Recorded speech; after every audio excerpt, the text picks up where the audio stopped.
Hi guys, welcome and welcome back to Randomly Random. I am Brahmi, your internet bestie. Today we are watching a 2013 thriller titled The Family.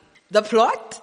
A notorious mob family is trying to fit into society, but they struggle to give up on their old habits. Without much ado, get your snacks ready, get your popcorn ready, get your drinks ready, and let's get into it. Welcome back to Movie Recaps. Today I will show you a comedy, crime, thriller film from 2013, titled The Family. Spoilers ahead. Watch out and take care. Mafia hitman Rocco murders an Italian family of 4 in cold blood, believing them to be the Manzoni. He cuts the finger off the father and sends it to mafia boss Don Lucchese, who is currently in jail, but after testing the fingertips, they confirm Rocco killed the wrong people, so he is ordered to keep looking. The real Manzoni family is leaving the USA to live in Normandy, France under the FBI's witness protection program. There's the father, Giovanni, who is also a mafia boss, his wife Maggie, his children Belle and Warren, and their dog, Malavita. The reason why they are constantly moving and changing their names is Don Lucchese, who many years ago tried to kill Giovanni for being his rival mafia boss. Giovanni counterattacked by snitching on him to the police, sending him to prison, and now Lucchese's men are constantly looking for him for revenge. The family arrives at their new house in the middle of the night. After turning on the power again and starting a fire, Giovanni pretends to take a look around the property, but in truth, he takes out a body from his car trunk and buries it in the backyard. The next morning, everybody gets ready to start a new day in their new life. Okay, first of all, this movie has started really gruesome. I mean, the opening scene where 4 people were being killed, only to find out these were the wrong people, and then, I don't know, the narration made it seem like he had turned a new leaf, because they're under witness protection, right? And they are literally running from this other mafia boss who wants to kill them. And so in my mind, I thought, Giovanni has turned a new leaf. Only for him to come out and take a dead body out of his car boot. Meaning he is still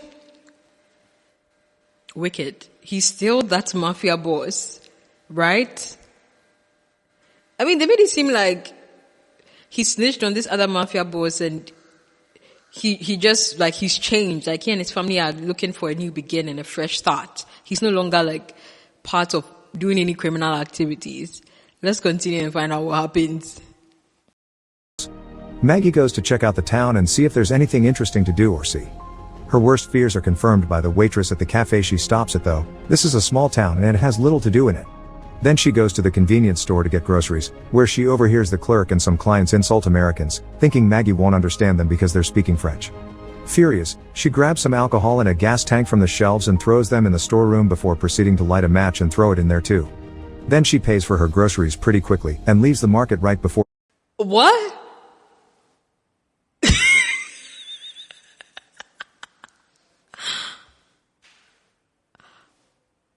Wait.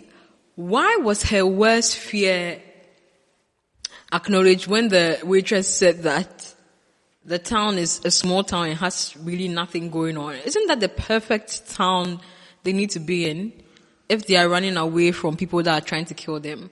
Or she prefers a bigger town so that they can easily hide, because once a town or a city is bigger, the chances of being found are the chances of being found if you're in a bigger city is lesser than if you are in a city where, in a small town where people can easily find you. Okay, so that makes sense. Why would you get angry? Look, I wish the world would run like this. Why would I just get angry and then set fire to a shopping mall because somebody said something I didn't like about me? I thought her husband was crazy for keeping a dead body in his boot. The wife is crazier. Let's find out what happens next. Her trap explodes. Afterward, she has lunch at a fast food place, where she gets people's shocked attention when she makes too much noise drinking her soda, and then she visits the church, getting the chance to befriend the priest. Val and Warren go to their new school, and Warren quickly gets in trouble with some bullies, who beat him up in the bathroom after he talks to them in a very smarty-pants, sassy way. When lunchtime comes, he meets with his sister and tells her all the information he's already learned about who is who in school because he's forming a plan to start a small mafia group there. Once school is over, Belle begins to walk back home while a car with 4 teenage boys follows her around, asking her to hang out with them. At first, Belle refuses, but soon she gets lost in town and decides she may as well accept the ride. The boys, however, instead of taking her to her house, take her to a spot by the lake where teenagers usually hang out. Belle asks them to take her home, but the leader tells her to stay and relax before lowering the strap of her dress while his words are full of innuendo. Not willing to let them get away with this, Belle returns to the car to grab a tennis racket and uses it to beat up the boy before telling the others to behave more respectfully towards women. Then she takes the boy's car and drives it back to her home. Okay. Turns out the whole family is crazy. Yes. I mean, I support the young lady for supporting herself, yeah, but and her brother seems to be smart because just the first day of school, he's new there, remember? He already knows about every section of students. Like the God kids, the smart kids, the science kids, he knows every sect, all the categories, right? But it looks like this whole family is crazy. Yeah, it looks like this whole family is dangerous. Yes. Okay, let's continue. Meanwhile, Giovanni goes to the property gate to smoke a cigarette, which he isn't supposed to do. He quickly notices there are FBI agents hidden nearby keeping an eye on him, and decides to go back inside to investigate the glass garden shed. After tossing a bunch of stuff out, he finds a typewriter and, seeing as it still works, he thinks it's finally time for him to write his memoir, describing how he took over the family business started by his grandfather decades ago. When he stops to take a break, he meets his neighbor through their connected backyards, and makes up a story about being a writer when he's asked what he does for a living. Later in the evening, while the family is having dinner together, they're visited Robert Stansfield, the FBI agent in charge of their case. After giving his approval of Giovanni's writer story, he asks him about a shop owner that disappeared recently, and Giovanni tells him he doesn't know anything about it, when actually, he killed him because he sold him some seafood that he claimed was fresh but it was actually frozen. This is the body he had in the trunk when he arrived. What?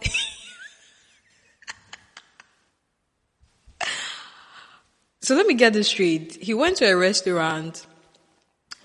The shop owner or restaurant owner served him seafood, seafood that wasn't fresh when he said it was.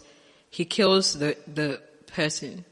His wife goes into a shop, hears people talking behind her back or saying things about her that she doesn't like in French.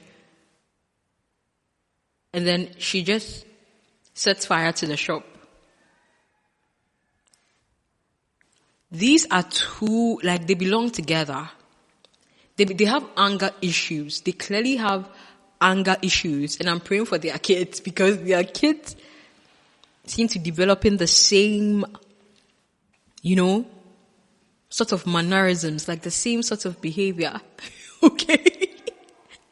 What? 2 peas in a pod. The husband and wife are crazy and have anger issues. Stansfield reminds him not to get into trouble, and before leaving, he tells him that the FBI agents that will be protecting him from the house across the street are Disico and Mima. Then Giovanni joins her wife in bed and has a nightmare about the barbecue party he threw many years ago, which was the occasion Lucchese had chosen to strike. The following day, when Giovanni gets too distracted by his writing, Maggie demands to know what he's writing about and freaks out when she hears it's a memoir, since that could get them in big trouble. Then she grabs a tray of food she's prepared specially for Disico and Mima and leaves to take it to them after asking Giovanni to check the tap water, because it comes out brown and the plumber she's called won't show up. At school, Warren is starting to make contacts with the right people, using information and stolen goods to get them to work for him. Belle. See, his son is like the future mafia. His son is also crazy, but he's using it for his good. You get what I'm saying? His son is slowly developing his own mob, his own mafia status. Like father, like son. And I'm not surprised because clearly we realize that this is a transgenerational thing. His grandfather started the mafia thing, the mafia mob. He took over his father took over from him, and then he took over from his father. Now his son is about to step into his shoes. Okay? On the other hand, had to beat up a girl in the bathroom for having stolen her pencil case. She also sees a very handsome guy in the cafeteria, and Warren informs him that's Henri, a college student acting as substitute teacher for math class. All the girls in the school want him, so Belle. Okay, I get it. Somebody stole your purse. But look at the way she's beaten up Okay. Will have lots of competition if she wants to go after him. But she has a plan. She approaches Henri after class and asks him for private math lessons, which he accepts. Meanwhile, Warren meets his bullies outside the school and proceeds to beat them all up with the help of the contacts he's made. Back in the house, the plumber arrives over 40 minutes late, irritating Giovanni. His mood only gets worse when the man tries to unnecessarily change all the pipes in his house. So Giovanni beats him up with the tools he finds in the basement and then puts the body in the plumber's own van to take him to the hospital, where the doctor has trouble understanding how the man's body could have so many fractured bones from simply falling down the steps. While Rocco finds the family of the seafood shop owner and kills them all for not having information about Giovanni, he continues to write his memoir, talking about how he used to take good care of his old neighborhood back in Brooklyn. In the evening, Maggie scolds him for what he did to the plumber, and Giovanni retaliates by reminding her of the explosion she caused at the convenience store. I was just about... So basically, they know what they've been doing. They both know what they've been doing. Just going about killing people that annoy them or irritates them or just happen to get on their wrong side. Guys, imagine that happening to you. You just happen to be a plumber. For some reason, you show up late, and because of that, he takes out his anger on you and literally beats you to a pulp and leaves you in the hospital with broken fractures. And this wife is judging him. She's forgotten that she has her own skeletons in her closet, has she? This family is weird, intriguing, and just scary, okay? All in one. Like simultaneously, all in one. Chatting about her fire obsession gets Giovanni excited, and the couple gets intimate right there on the couch. When the weekend comes, the family throws a barbecue party and invites all the neighbors, an idea they aren't very fond of, but Stansfield insisted so they could integrate themselves with the community better. Maggie asks Belle about this Henri guy she's invited and reminds her to use protection. But Belle tells her not to worry because she won't be having a quickie in some classroom. She'll choose the right time and place with the love of her life. Warren then arrives with various bottles of soda and tells his mother to stop making French food and to make American dishes instead because that's what the neighbors expect. Turns out he's right. The neighbors have come to see the eccentric Yankees and are happy to eat their... Look, the guy is smart. Their little boy is really smart. Look at the advice he gave to his mom. Stop making French food because, they are French. All the food you are trying to make, you can't make it better than them. Make your specialty. You're an American. And he turns out to be right. I'm telling you, this guy is going to be more dangerous, even more dangerous than his father, his grandfather, and his great-grandfather, okay? He's like a mastermind in the making, if I do say so myself. But I don't know about inviting all these neighbors, like at least select some. But it looks like they invited the whole neighborhood. And that is how you get nosy neighbors in your business. And such a family shouldn't have nosy neighbors in their business because they might find themselves having to move again, okay? Weird food. Even DeSicco and Mima are allowed to leave their watch room and join the fun. The only one missing is Giovanni himself, who Belle finds in the garden shed. Writing his life down like this has been like looking at himself in the mirror for hours, and he's realized he regrets not having been a better father for his children and having put them in these tricky situations. Belle, however, doesn't agree and tells her she considers him the best dad in the world. Now in a better mood, Giovanni joins the party, only to get irritated again when the neighbors start trying to teach him how to start a grill fire. Giovanni imagines all the ways he could torture them for being rude, but thankfully, before he can do anything stupid, he's interrupted by the recently arrived Stansfield. The two men talk in private, and Stansfield informs Giovanni that people in the White House are worried about this book he's writing because it could get many people in trouble, but Giovanni promises he's doing it for himself and doesn't plan to release it to the public. He also tells him that Giovanni snitching on Lucchese has been the best advertising the FBI has ever had, and nowadays, more and more members from Giovanni's old mafia gang are giving up information in exchange for protection in order to live a safer life. At the end of the party, Belle is disappointed that Henri didn't show up. I don't get it. It's not like he's turned a new leaf. Like he's still a criminal. Do they know that he's still killing people? Clearly they don't know. And him telling his daughter that writing his memoir is like looking at himself in the mirror and he regrets the things he did. Man, you are still doing it. You literally just killed some man for serving you old seafood or still seafood just days ago. What are you saying? Your wife just bombed the whole shop.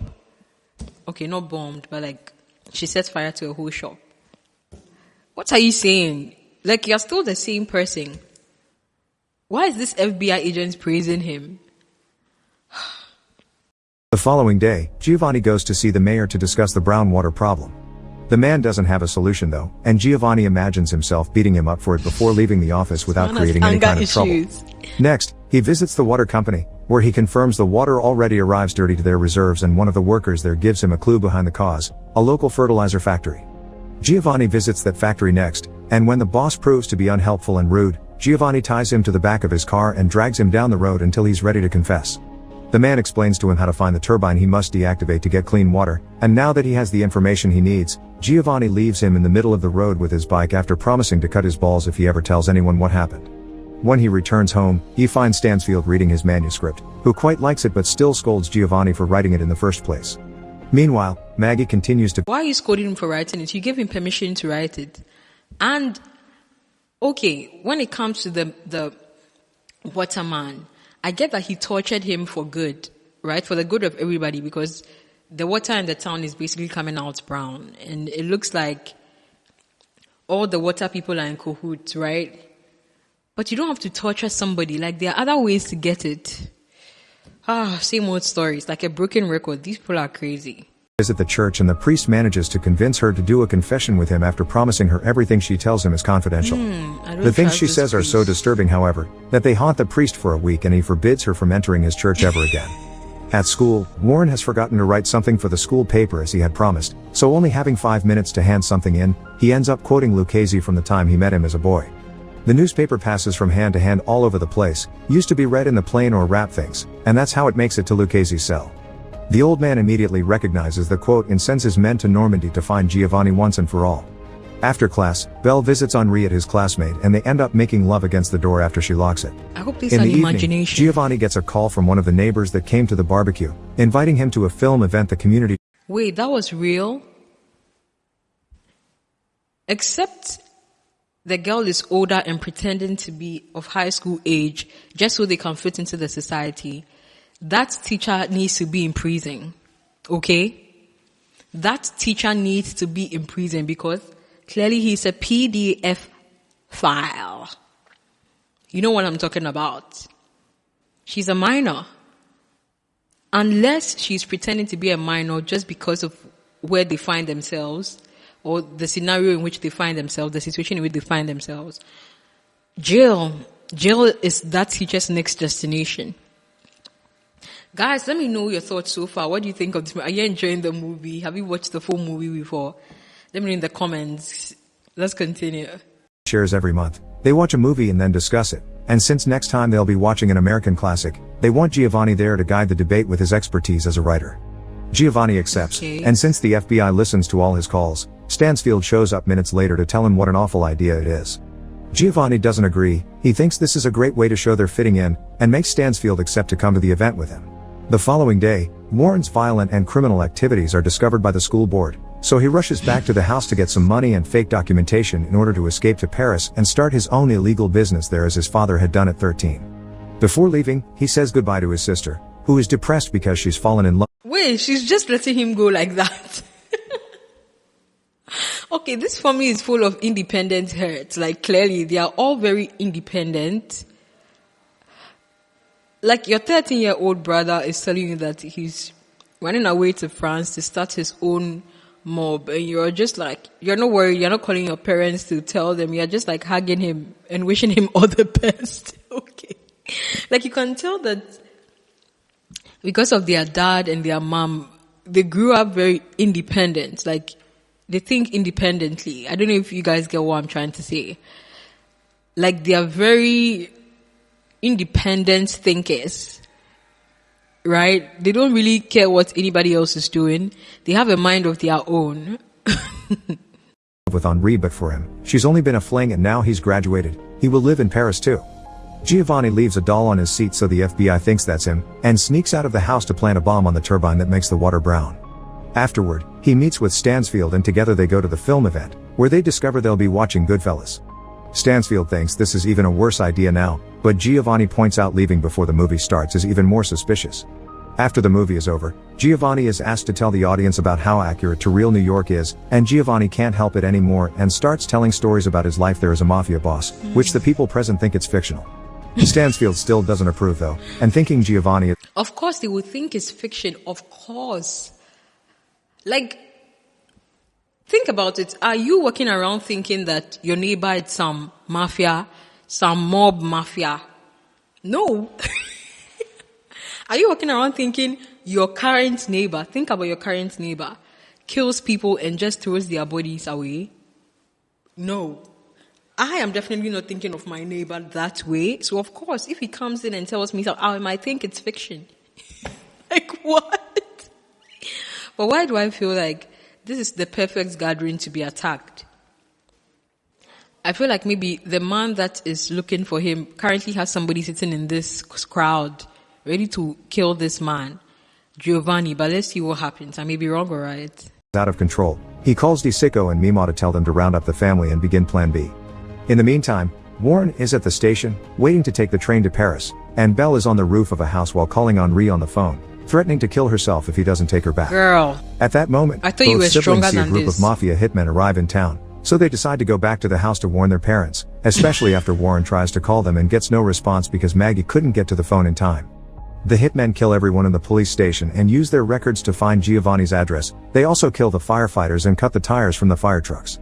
While Maggie joins DeSicco and Mima to ask about her children. Okay, it's a small town, so I get it. Because I'm like, huh? How are they killing all the security personnel in the town? They literally entered the police station and shot all the policemen, and they killed all the firefighters. But I get it. It's a small town. So I won't judge. Because I've realized that most of the time, governments really ignore small towns. Like, they don't really pump a lot of resources into training security personnel, security agencies in small towns. I've realized that a lot, even in my country where I come from, right? The bigger cities, the capital cities have like all the trained security agencies and all of that. And when you go into like the smaller cities, sometimes where crime is even more, sometimes there's not even police station. There's not even one police station. There's not even one fire station there. And so I'm not surprised, but wow. Because they aren't home, an explosion goes off in the city. It's the bomb Giovanni had planned, which he programmed to explode right now so he could use the film event as an alibi. Stansfield drives him back to his house and drops him there, warning him not to come out while he goes to talk to the police. Maggie also wants to return home, but as soon as she steps outside, she sees the mysterious men in black and goes back inside with DeSicco and Mima, where she tries to call the house but her husband won't pick up the phone. The hitmen arrive at the house and make it explode, killing as well any neighbor that comes out to see what the noise is about. Luckily for Giovanni, he survives thanks to hiding in the garden after hearing Malavita bark as an alert. I'm surprised that he Maggie survived. wants to go see him, but as soon as DeSicco and Mima approach the door, they're instantly killed by one of the hitmen that threatens to take advantage of Maggie before ending her. Giovanni arrives at that very moment and jumps on the hitman, asphyxiating him from behind while Maggie looks for a knife that she uses to stab their attacker for good. Meanwhile, while all the hitmen are busy investigating the ruins of the house and arguing over if they should kill the dog or not, Warren and Belle arrive and steal some of the hitmen's weapons from the trunks of their cars. A gunfight ensues then, where Warren and Belle manage to kill most of the hitmen except for Rocco. With Warren unconscious after getting hit by recoil, Belle leaves him on the ground and starts running away, hoping Rocco, having run out of bullets, will work to her advantage. The old man is surprisingly resilient though, and he chases after her until Stansfield suddenly shows up and runs over him with his car. The hitmen may be all dead, but the family's identity has been discovered, so they have to relocate to a new town with new names again. Giovanni, however, is happy that got to tell his story to a crowd, even if they all thought it was fake. Make sure to subscribe and turn on notifications so you can watch more videos like this. So this resilient family survives again. But why are they moving again? Because basically the boss mafia who was looking for them and wanted to kill them in the first place is dead now. Because he was hit with their car, right? So why are they moving again? Okay, maybe they are moving because now like the whole town will know that he's really a mafia boss and they might be scared for him and stuff like that. I mean, they might be scared of him and stuff like that. Look, who knows? Guys, I really enjoyed this. Like, I enjoyed it. I don't know, it might be cheesy, but I enjoyed it.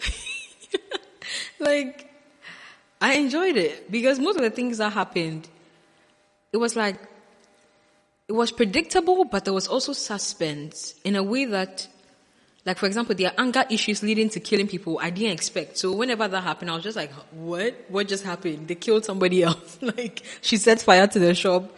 It's a movie I'll enjoy. I can see myself enjoying the fuller movie while eating or just while in away time or on some rainy Sunday, you know? I can see myself going to look for the full movie to watch this, right? To really get fuller context. Guys, let me know if you enjoy this. Okay, what are your thoughts? If you have watched the full movie and perhaps this recap missed out on some details that you think are really vital for us to like get the whole movie or appreciate the movie even more, let us know in the comment, okay? Give us a paragraph. We would read it. We would love to read it. Guys, thank you so much for sticking around with me. I hope you enjoyed this watch party. Until our next watch party, which is tomorrow, obviously, please do like this video and don't forget to subscribe. Bye, guys.